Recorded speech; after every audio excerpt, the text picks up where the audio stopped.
सार्थ श्री एकनाथी भागवत अध्याय 2 ओवी नंबर 242। भगवान श्रीकृष्ण आपल्याला सद्गुरूंची भेट किंवा संतांची भेट कधी होते याचं सूत्र सांगत आहेत।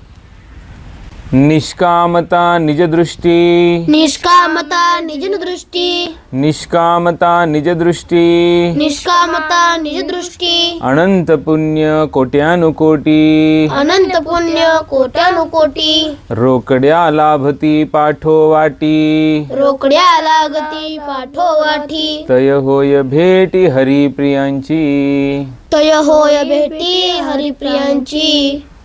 या ठिकाणी 4 गोष्टी जेव्हा आपल्याकडे एकत्रित असतात तेव्हा आपल्याला हरिप्रियांची भेट। हरिप्रिय म्हणजे भगवंताचे अत्यंत लाडके। बघा, भगवंतावर ज्यांचं प्रेम आहे त्यांच्यावर भगवंताचंही प्रेम असतं। हे अशा हरिप्रियांची भेट कशी होते याचे 4 गोष्टी सांगितलेल्या आहेत। पहिली गोष्ट सांगितलेली आहे निष्कामता। देवाला निस्वार्थी भाव फार आवडतो, स्वार्थी लोक देवाला आवडत नाहीत। निष्कामता पण पहिली सर्वात महत्त्वाची गोष्ट सांगितलेली आहे की निष्काम भावनेने अनेक जन्मात आपण सेवा केलेली असेल, निस्वार्थी भावनेने आपण राहिलेला असाल, त्या निष्कामतेची पुण्याई असेल तरच आपल्याला हरिप्रियांची भेट होते। दुसरी गोष्ट निजदृष्टी म्हणलेलं। निजदृष्टी म्हणजे आंतरिक दृष्टी, आत्मदृष्टी, म्हणजे देवाला पाहण्याची तळमळ आपल्यामध्ये असली पाहिजे, आत्मदृष्टी आपल्यामध्ये असली पाहिजे, तर आपल्याला अशा हरिप्रियांची भेट होते।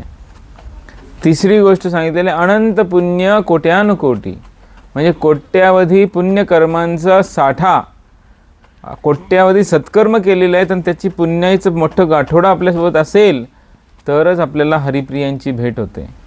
आणि चौथी गोष्ट सांगितलेली आहे रोकड्या लाभती पाठोवाटी, म्हणजे सज्जनांचा आशीर्वाद आपल्या पाठीशी असेल तरच आपल्याला बाबाजींसारख्या संतांची हरिप्रियांची भेट होते।